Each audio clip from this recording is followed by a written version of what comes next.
November 4 ఈ date లో యావత్ భారతదేశం ఆనందిస్తుంది, కానీ అజ్ఞానంలో. ఎందుకో తెలుసా? ఓపెన్ అయ్యి ఫ్రీగా అందరికి దొరకబోతుందని చెప్పి అందరూ తెగ ఆనందపడిపోతున్నారు. కానీ మనమాట ఒక యాప్ని తీసుకుందాం ఎగ్జాంపుల్. సరే, ఓపెన్ అయ్యే కానీ మనం వాడే ఇన్స్టాగ్రామ్, ఫేస్బుక్ కానీ ఏదన్నా సరే మనకి ఫ్రీగా ఎందుకు దొరుకుతుంది? ఇప్పుడు ఒక యాప్ని తయారు చేయడానికి కొన్ని కోట్లో లక్షలో పెడతారు, అవునా? అలాంటి యాప్ నీకు ఫ్రీగా ఎందుకు ఇస్తున్నాడు వాడు? వాడుకోమని. ఎందుకంటే అక్కడ ప్రోడక్ట్ యాప్ కాదు, నువ్వు. నేను ఎలా రాబోయే ప్రోడక్ట్ అవుతానంటావా? చూసుకో. ఇప్పుడు ఇన్స్టాగ్రామ్ ఓపెన్ చేస్తావు, నీ ఇష్టాలు, నీ కష్టాలు, నీ ప్రతిదాన్ని అది మానిటర్ చేస్తున్నా. దాన్నే మనం ముద్దుగా ఆల్గోరిథం అనే పేరు పెట్టుకున్నాం, అవునా? ఆల్గోరిథం మొత్తం ఏం చేస్తుంది? నీ డేటాని తీసుకుంటది. ఈ డేటాని బట్టి కంపెనీస్ నీకు అమ్ముకుంటాయి. ఈజీగా చెప్పాలి అంటే ఒక చిన్న ఎగ్జాంపుల్ మాట్లాడుతుంది. ఫర్ ఎగ్జాంపుల్, నీకు బ్రేకప్ అయింది అనుకో, స్పాటిఫై లో సాడ్ సాంగ్స్ వస్తాయి. దానికి ఎలా తెలుస్తుంది నీకు బ్రేకప్ అయిందని చెప్పి? ఎందుకంటే అల్గోరిథం పుష్ చేస్తుంది కాబట్టి. ఏఐ, అదే ఓపెన్ ఏఐ. అసలు ఈ సంస్థకి పనిచేసే వాళ్ళు ఎవరు? ఈ యావత్ ప్రపంచంలో ఏ దరిద్రం జరిగినా దానికి మూల కారణం ఓ 2-3 కంపెనీలు ఉంటాయండి. ఫస్ట్ బ్లాక్ రాక్, తర్వాత బ్లాక్ స్టోన్. సరే, ఎగ్జాంపుల్ మాట్లాడుకుందాం. మీకు తెలిసిన ఒక 4 కంపెనీల పేర్లు చెప్పండి. అమెజాన్ అనుకుందాం, ఫ్లిప్కార్ట్ అనుకుందాం, ఇంకేమున్నాయి, ఫేస్బుక్, మెటా, ఇవేనా? ఈ ప్రతి వాటిలో కూడా ఖచ్చితంగా ఏదో కోణంలో ఈ బ్లాక్ సంస్థలన్నీ ఉంటాయి. బ్లాక్ స్టోన్ గానీ, బ్లాక్ రాక్ గానీ. వీళ్ళందరూ నీ డేటాని పట్టుకొని నీకంటూ ఒక డిజిటల్ ప్రొఫైల్ ని క్రియేట్ చేసుకుంటారు. దానికి అసలు కొంచెం మన చరిత్రలో మాట్లాడుకున్నాం. వీళ్ళ తాతలు మన తాతల దగ్గరకు వచ్చి వ్యాపారం చేసుకుంటాం అని చెప్పి కబ్జాలు చేసుకున్నారు. వీళ్ళ మన వాళ్ళు వచ్చి మన డేటాని వాడుకుంటూ మన డేటా కలెక్ట్ చేసుకుని మనల్నే బెదిరించే రోజులు కూడా వస్తాయి. అర్థమవుతుందా? ఒకప్పుడు చేసిన తప్పు ఇప్పుడు మళ్ళా జరిగితే ఈసారి యావత్ ప్రపంచం నాశనం అయిపోద్ది.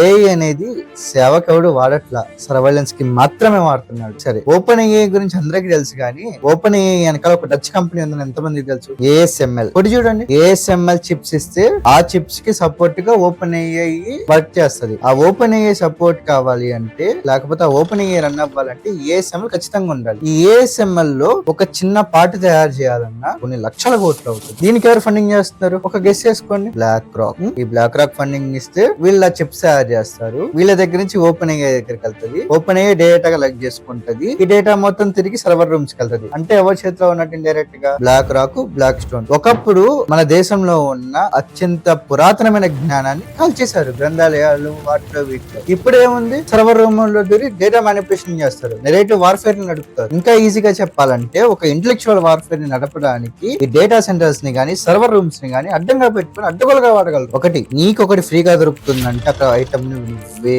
అర్థమవుతుందా? ఐటమ్ వి నువ్వే. డిసిప్లిన్ ని డోపమిన్ గా మార్చి అడ్డగోలుగా వాడిస్తారు. జియో గుర్తుందిగా? జియో అప్పుడు ఇంట్లో వాళ్ళందరూ బాగా అట్రాక్ట్ అయ్యి బాగా సెడ్యూస్ అయ్యారు. పిచ్చిగా మాట్లాడి సెడ్యూస్ అయ్యారు. వీళ్ళు వాడడం కాక ఇంకో 100 మందిని చెడగొట్టారు. వాళ్ళు ఎలా అయితే ఆ మనీ ప్లాన్ లో దింపారో ఇప్పుడు సంవత్సరం అలవాటు చేస్తారండి. సంవత్సరం తర్వాత నువ్వు సచ్చినట్టు తీసుకుంటావు. ఎందుకంటే నీ పాప హోంవర్క్ దగ్గర నుంచి, నీ బాబు హోంవర్క్ దగ్గర నుంచి, నీ ఆఫీస్ వర్క్ వరకు, ఇంట్లో వంటలు చేయాల్సిన దగ్గర నుంచి, నీకు అర్థమైన ఏమైనా డౌట్లు వస్తే వాటిని అడిగేంత వరకు ప్రతి దాంట్లో ఓపెన్ ఏఐ అనేది ఒక స్పేస్ తీసుకుంటది. ఎప్పుడు ఏ డౌట్ వచ్చినా నువ్వు గూగుల్ ని అడుగుతున్నావు కదా, ఆ గూగుల్ ప్లేస్ ని తీసుకుంటుంది. ఏ రాయి అయితే మూతిపలు రాలు కొట్టుకోవడానికి కనీసం ఈ రాయి అయినా పర్లా, కొద్దిగా గొప్ప గూగుల్ అనేది సేఫ్ గానే ఉంటుంది. ఈ ఓపెన్ ఏఐ అనేది ఏఐ నుంచి AGI గా మారిందంటే నీ దూపమేస్తుంది. ఒకప్పుడు రాజ్యాలు కొట్టుకున్నాయి, ఇప్పుడు ఆ రాజ్యాలు కొట్టుకోవట్లా. ఇప్పుడు ఈటలు చేసే పని నెట్వర్క్లు చేస్తున్నాయి, టూరాలు చేసే పని ట్వీట్లు చేస్తున్నాయి. నెరేటివ్ వార్ఫేర్లు కానీ, ఇన్ఫర్మేషన్ వార్ఫేర్లు కానీ, వీటన్నిటికీ కావాల్సిన మెయిన్ ఇంపార్టెంట్ అస్త్రం ఇన్ఫర్మేషన్. ఆ ఇన్ఫర్మేషన్ డేటా సెంటర్స్ లో మాత్రమే ఉంటది. ఆ డేటా సెంటర్స్ నుంచి డేటా ఇచ్చేది ఎవరో కాదు, మనమే. ఒకప్పుడు బ్రిటిష్ వాళ్ళని మనం తీసుకొచ్చి దింపించుకొని మనకంటూ ఒక అంగుళం దింపించుకున్నాం. అల్లా తప్పు చేయడం అవసరమా? లేదు కదా? గుర్తుపెట్టుకోండి, ఒక్కసారి ఒకటి అలవాటు అయిందంటే దాన్ని వదలలేదు టెక్నాలజీ వైజ్ గా. సో ఆలోచించుకొని వాడడం మొదలెట్టండి. టెక్నాలజీ పెరుగుతుందని సంకలు గుద్దేసుకోవడం కాదు, ఆ టెక్నాలజీని మంచిగా ఎలా వాడాలో అర్థం చేసుకోవాలి, విచక్షణతో వాడాలి. నేను ఏఐనో టెక్నాలజీనో తప్పు పట్టట్లా, కానీ ఆ వాడే విచక్షణ మనకుందా అని ప్రశ్నించుకోమంటున్నా. ఆ ప్రశ్నించుకోకపోతే నీకు తప్పులే కనిపించవు. ఇప్పుడు నీ డేటా ఉందబ్బా, ఆ డేటాను బయట పెట్టుకుని ఆ డేటాను అమ్ముకున్నాడు అనుకో, సాఫ్ట్వేర్ వాడికి కొద్ది గొప్ప వస్తుంది కదా, కాదా చెప్పు? సో ఆలోచించుకో. అడిక్షన్ అనేది కొత్త కాలనైజేషన్. అడిక్షన్ అనేది నేను ఖచ్చితంగా బానిసం చేస్తుంది, ఆ సాఫ్ట్వేర్ వాడేలా చేస్తుంది. ఎప్పుడైనా సరే ఆక్రమదారులు వాళ్ళ విధానాల్ని మారుస్తూ వస్తారు, వాళ్ళు అప్గ్రేడ్ చేసుకుంటూ వస్తారు. అర్థమవుతుందా? ఆ అప్గ్రేడ్ చేసుకునే విధానాల్లో ఒక విధానమే ఏఐ కూడా. నేను టెక్నాలజీని తప్పుపట్టట్లా, కానీ ఆ టెక్నాలజీ మనకి మనంగా తయారు చేసుకొని మన డేటా మన దగ్గర ఉంటే మనకే సేఫ్టీ. ఒకటి గుర్తుపెట్టుకో. సరే, మన డేటాని వాడేం చేసుకుంటాడు? డేటాని అమ్ముకోవచ్చు, నీలాంటి ఇంకో ప్రొఫైల్ ని తయారు చేసి ఫుట్ ప్రింట్స్ కాబట్టి క్రైములు చేయొచ్చు. 1,000,000 దారులు ఉన్నాయి నీ డేటాని మిస్లీడ్ చేసుకోవడానికి. అంతెందుకు, ఇప్పుడు ఓపెన్ గా కొంతమంది అంటారు అక్బర్ బీర్బల్ అనేది ఒక ఫేక్ కదా అని చెప్పి. తెనాలి రామకృష్ణ దగ్గర నుంచి పుట్టుకొచ్చారు. తెనాలి రామకృష్ణుని చూసి అక్బర్ బీర్బల్ కదా. ఆ నెరేటివ్ వార్ఫేర్ దింపడానికి నీకేం కావాలి? ఇన్ఫర్మేషన్.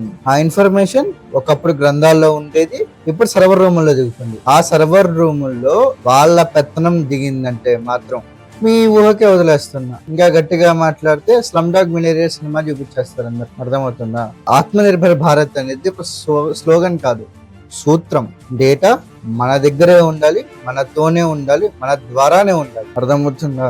ఆలోచించుకోండి. వాళ్ళ తాతలు ఈ భారతదేశంలో ఎన్నో చేశారు. ఈ భారతదేశం ఎన్నో యుద్ధాలను చూసింది, ఎన్నో ఆక్రమణలు భరించింది. ఇది కూడా వాళ్ళంటూ ఒకటే, ఇక్కడ కూడా మనమే గెలుస్తాం. కానీ మనం ఈ యుద్ధానికి తయారవ్వాలంటే మనకు కావాల్సింది అన్వీక్షణ. ఈజీగా చెప్పాలంటే ఆలోచించు. అర్థమవుతుందా? డేటా బయటకు వెళ్తే మాత్రం దానికి ప్రైవసీ ఉండదు. నీ ఇంట్లో జరిగే గొడవని నువ్వు వీధిలో పెట్టినట్టే నీ ప్రైవేట్ లైఫ్ ని. అర్థమవుతుందా? ఈ ఓపెన్ ఏఐ వస్తుంది అంటే నేను వాడొద్దని చెప్పను, వాడండి, కానీ పద్ధతిగా వాడండి. ఎలా వాడాలో అర్థం చేసుకుని వాడండి. సో ఆలోచించుకోండి. కాదు దొరికింది సందు కదా అని చెప్పి బేబీ బాగున్నావా అన్నావు అనుకో, వెళ్ళా 4వ రోజు 5వ రోజు చూస్తుంది, నీ బతుకు బందర్ బస్ స్టాండ్. అర్థమవుతుందా? సో వాడడం నేర్చుకో. నీ దగ్గర ఉండే ఆలోచన గాని ఏదన్నా సరే విచక్షణతో ఉంటే తప్ప టెక్నాలజీ అనే ఆయుధాన్ని వాడే అర్హత నీకు లేదు. నన్ను అడిగితే సైన్స్ గానీ టెక్నాలజీ గానీ సూపర్ న్యాచురల్ ఫోర్సెస్. అవేం తప్పులు చేయవు, అవి సైడ్స్ కూడా తీసుకో, కానీ మనిషి అని నువ్వే సైడ్స్ తీసుకుంటావు. అర్థమవుతుందా? సో జాగ్రత్త, గుర్తుపెట్టుకో. ఇప్పుడు మనం 5th జనరేషన్ వార్ఫేర్ లో ఉన్నాం. ఈ వార్ఫేర్ లో నీ నీడను కూడా నువ్వు నమ్మలేవు. ఒక రోజు ఖచ్చితంగా వస్తుంది, నీ నీడను కూడా నువ్వు చూస్తే భయపడే రోజులు వస్తాయి. దానికి కారణం ఈ టెక్నాలజీ, ఈ ఏఐ, ఏజిఐ, నీ ఇష్టం వచ్చిన పేరు పెట్టుకో. అర్థమవుతుందా? సో విచక్షణతో ఎలా అలవాటు చేసుకోవాలి, ఎలా యూజ్ చేసుకోవాలి అనేది అలవాటు చేసుకుంటే తప్ప టెక్నాలజీ నీకు సేఫ్ కాదు. ఓకేనా? సో